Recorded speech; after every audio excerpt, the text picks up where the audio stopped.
누가 너희의 입을 만들었는가? 누가 말 못하는 자와 듣지 못하는 자, 보지 못하는 자를 창조하였느냐? 눈을 들어 산을 보아라. 너희 도우심 어디서 오는가?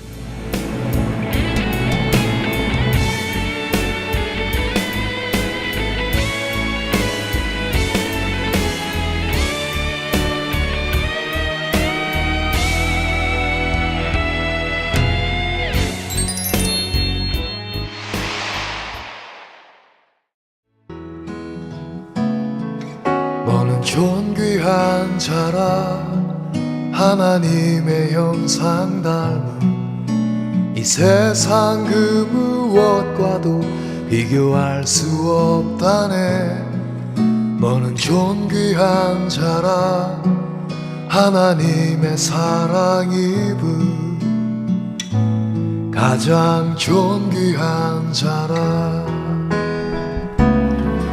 너는 존귀한 자라 하나님의 형상 닮은 이 세상 그 무엇과도 비교할 수 없다네. 너는 존귀한 하나님의 특별한 계획, 농인. 말 못하는 농인치고 상처가 없는 농인은 없을 것입니다. 크고 작은 차이가 있겠지만 장애를 안고 성장하면서 개개인마다 말로 할 수 없는 고초와 어려움, 살아온 시간만큼 진한 여운은 어쩌면 당연하겠죠. 그래서 농인 사회의 결속력은 대단하다고 합니다. 그러나 문제는 그리스도가 계셔야 할 자리에 농인들 역시 나 중심의 창세기 3장 문제 속에 살고 있다는 점이며, 여기에 복음이 없다면 스스로 자멸할 수밖에 없는 현장입니다. 현재 한국에는 30만의 농인이 살고 있고 전 세계에 1억 3천만의 농인이 살고 있습니다. 많은 교회와 단체가 복지를 통해 농인에게 다가서고 있지만 눈에 보이는 즐거움에만 도움을 줄 수 있을 뿐 영적인 도움은 실로 역부족입니다. 또 겨우겨우 그리스도를 믿어 구원을 얻었다 하더라도 전도자의 대열에 서려고 하지 않습니다. 무엇보다도 청각장애의 특성을 고려할 때 수어를 못하는 건청인의 도움을 간접적으로 받을 수밖에 없습니다. 즉, 농인들을 살리는 것은 농인만이 할 수 있는 것입니다. 따라서 농인 복음화는 농인만이 가능하다는 결론이 나옵니다. 그렇다면 농인 복음화의 걸림돌은 무엇이겠습니까? 농인은 자기만의 세계가 있기 때문에 자신의 생각을 바꾸지는 못합니다. 이 생각의 세계를 바꾸기는 어렵습니다. 복음을 확실히 전하는 곳이 많지 않아 만나기가 어렵습니다. 그렇기 때문에 농인 전도 제자가 필요합니다. 하나님의 은혜로 세계복음화 전도협회 농인 선교국은 그동안 8번의 세계 농인 선교대회를 거치면서 양적으로 많은 응답과 큰 성장을 이루었지만 한 가지 부족한 것이 있었습니다. 그것이 무엇일까요? 그것은 복음 앞에서 집중을 하지 못했다는 것입니다. 바로 이 시점, 하나님의 시간표가 도래했습니다. 모든 걸 내려놓았습니다.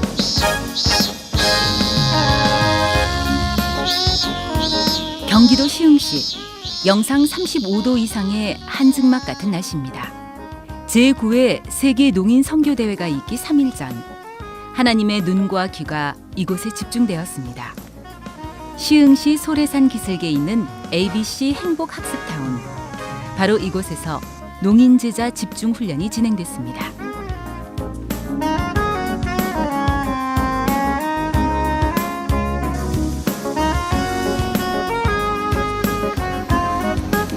이번 세계 농인 선교 대회에 일본, 필리핀, 우크라이나, 이스라엘, 터키, 중국, 대만 분을 초청을 했지만 그만큼 오지 못하셨고요. 이렇게 해서 해외 농인분들이 참가하셨습니다. 모든 농인 전도자들이 원리스를 이루었던 2박 3일의 집중 시간표. 농인 선교운동의 새로운 시작을 위해 복음 앞에 리셋되었습니다. 9개국 100여 명의 농인 제자들과 수어 통역 사명자들, 농인 자녀들이 복음 앞에 집중하는 시간을 가졌습니다. 일반 훈련 같았으면 메시지가 강의실을 우렁차게 울려 퍼졌겠지만 이곳은 적막하기만 합니다.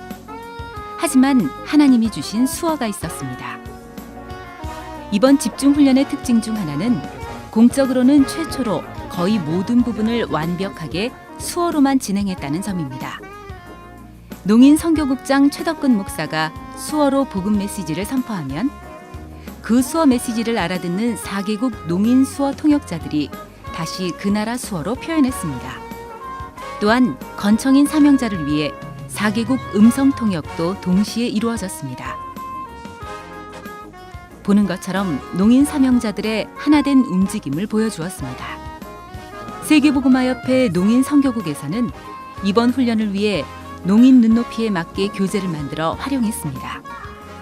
근본 문제의 시작, 구원의 길, 예수님이 그리스도라는 사실과 구원받은 7가지 축복, 예수를 믿지 못하고 당하는 불신자 6가지 상태 같은 기본 메시지 10강과 농인을 위한 복음 편지 10강이 수어로 선포되었습니다. 농인에게 복음이 수어로 증거되고 있습니다. 장시간 지루할 만도 하지만 복음 주심에 감사하고 더욱 집중하며 이 순간을 누리는 농인 전도 제자들. 장애를 장애로 보지 않고 축복의 도구로 보는 우리의 농인 제자들의 앞에 주님의 영광이 가득합니다. 정말 귀할 수밖에 없습니다. 참 복음을 전할 수 있는 농인 제자. 이들밖에 없음을 보게 되는 순간입니다.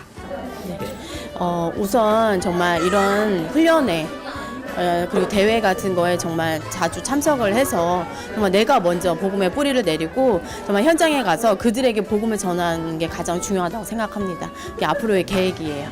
이번 농인 집중 훈련 통해서 저희 아들이 농인으로 태어난 것에 하나님의 분명한 계획이 있고 하나님이 이 아이를 하나님이 쓰시는 걸작품으로 만들고 계신다는 것을 오늘 말씀 통해서 알게 됩니다. 전 세계적으로 기독교가 급격하게 감소하는 추세 속에서 농인 현장은 땅끝과도 같습니다. 세계 농인 1억 3천만 명으로 볼 때 참 복음을 알고 있는 농인은 단 1%도 안 됩니다. 그만큼 농인 전도 제자가 많이 부족합니다. 농인 선교는 저들의 천명입니다. 하나된 스피릿, 성령 충만한 농인들의 맑은 눈망울엔 하나님의 부르심이 보입니다. 진정 농인에게 필요한 것은 예수 그리스도의 복음입니다. 농인 선교국은 본부의 영적 흐름과 같이 합니다. 듣지 못하는 장애가 있다고 해도 장애는 장애가 아닙니다. 특별히 WRC를 통해 주신 언약도 우리 농인에게 그대로 적용됐습니다. 2박 3일간 하나님의 세밀한 계획 속에 진행된 농인 제자 집중 훈련을 통해 오직 그리스도 언약에 집중하는 시간 가운데 영적인 힘을 공급받았습니다. 자신의 한계를 뛰어넘어 세계 농인 복음화의 비전과 농인 제자와 렘넌트 운동의 꿈을 꾸었고 24시 기도하고 생각하며 인생 작품 밑그림을 그리는 소중한 시간이었습니다. 예전에는 아기 예수만 대해서 배웠었다면 이제 처음으로 이제 훈련을 받으면서 새로운 부분에 대해서 성경을 조금씩 알아가게 되는 것 같습니다. 이스라엘 복음화에 대해서 막연했다면 이번 훈련을 통해서 조금 더 인프라, 저와 구성되어 있는 인프라를 통해 복음화를 하면 어떨까라는 방법을 생각하게 되었습니다. 예전에는 필리핀만 위해서 기도를 했다면 이번은 더 많은 세계를 품고 기도할 수 있는 그리스도의 제자가 함께 모였다는 것이 제일 중요한 것 같습니다. 농인 가족 여러분, 그리고 농인을 사랑하는 성도 여러분, 하나님은 농인을 부르고 계십니다. 이제 개척자 정신을 가지고 원리스를 이루어 전 세계의 농인을 살리는 진정한 서밋에 도전할 것입니다. 많은 기도와 성원을 부탁드립니다.